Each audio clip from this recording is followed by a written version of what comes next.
വയ്യായിട്ട് കൈയൊക്കെ ഇതുവരെയും ഓക്കെ ആയിട്ടില്ല, കൈ വയ്യാതിരിക്കുകയായിരുന്നു. അപ്പോൾ ഇന്നൊരു ചെറിയ രീതിയിൽ നമുക്ക് കോവയ്ക്കായ തോരൻ ഉണ്ടാക്കാം. അതിനുവേണ്ടി ഒരു 200 ഗ്രാം കോവയ്ക്കാണ് എടുത്തിരിക്കുന്നത്. ഇത് നമുക്ക് വൃത്തിയായിട്ട് അരിഞ്ഞെടുക്കാം. അതിന് ചേരുവകളായിട്ട് ഒരു 4 ഇഞ്ച് കൊച്ചുള്ളി, ഞാൻ ഉള്ളി ചേർക്കുന്നില്ല. പിന്നെ ഒരു 5-6 കാന്താരി, നിങ്ങളുടെ എരിവ് അനുസരിച്ചിട്ട് ചേർക്കാം. ഞാൻ ഇവിടെ തേങ്ങയ്ക്ക് പകരം മുട്ടയാണ് ചേർക്കുന്നത് തോരന് നമ്മൾ മിക്സ് ചെയ്യുന്ന സമയത്ത്. ഓക്കെ, അത് ഞാൻ അന്നേരം കാണിച്ചു.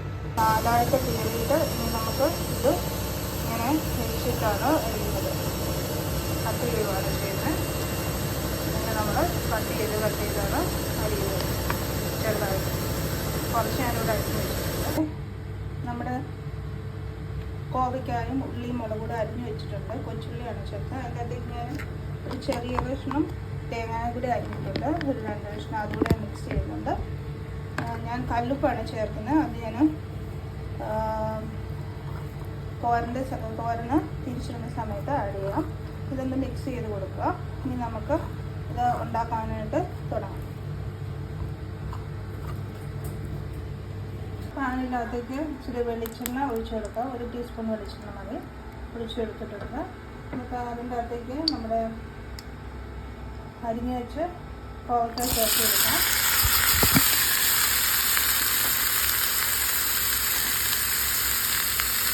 കല്ലുപ്പ് ചേർത്ത് കൊടുക്കുന്നുണ്ട് 1 ടീസ്പൂൺ. എന്നിട്ട് തന്നെ ജസ്റ്റ് ഒന്ന് ഇളക്കി കൊടുക്കാം.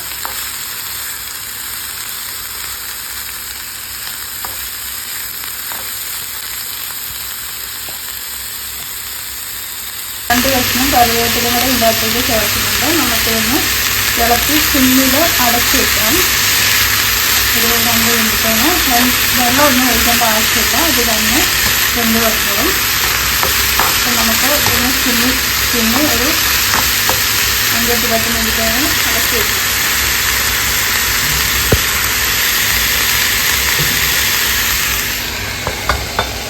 ഇതൊന്ന് തുറന്ന് നോക്കാം.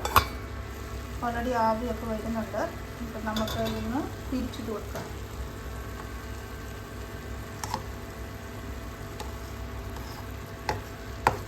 വെള്ളമൊക്കെ ഒന്ന് കറ്റി വന്നിട്ടുണ്ട്. നമുക്ക് ഇതിൻ്റെ ഇപ്പോഴത്തെ സൈഡിലൂടെ ഒന്ന് വെന്ത് വെക്കാം.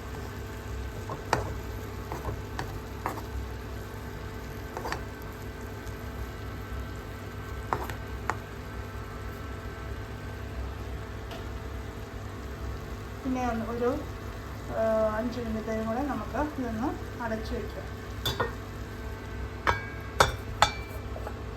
ഇതിൻ്റെ അകത്ത് ചിക്കി ചേർത്തു.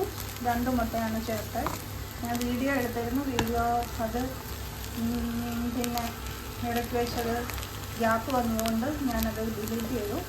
അപ്പം നമുക്ക് ഇത് നല്ല തോരന് തേങ്ങയ്ക്ക് പകരം നമുക്ക് അടിപൊളിയായിട്ടിത് തോരനാക്കി വെക്കാൻ പറ്റും. തേങ്ങ ഇല്ലാത്തതും പെട്ടെന്ന് നമുക്കിത് സെർവിങ് ഡിഷിലേക്ക് മാറ്റാം. ഓക്കെ, കോവയ്ക്ക തോരൻ എഗ്ഗ് വെച്ച് എഗ്ഗ് പൊരിച്ചി പോലെ ഉണ്ടാക്കിയിട്ട് അതിന് കൂടെയുള്ള തോരൻ ഇവിടെ റെഡി ആയിട്ടുണ്ട്. എല്ലാവരും ഇതൊന്ന് ട്രൈ ചെയ്യുക. ആദ്യമായിട്ടാണ് എൻ്റെ ചാനൽ കാണുന്നതെങ്കിൽ കമൻറ്റ് ചെയ്യാനും ലൈക്ക് ചെയ്യാനും സബ്സ്ക്രൈബ് ചെയ്യാനും മറക്കരുത്. പുതിയൊരു വീഡിയോ ആയി ഞാൻ നിങ്ങളുടെ അടുത്തേക്ക് വരും. അതുവരെ thank you so much. Thank you for watching my video. Thank you. By.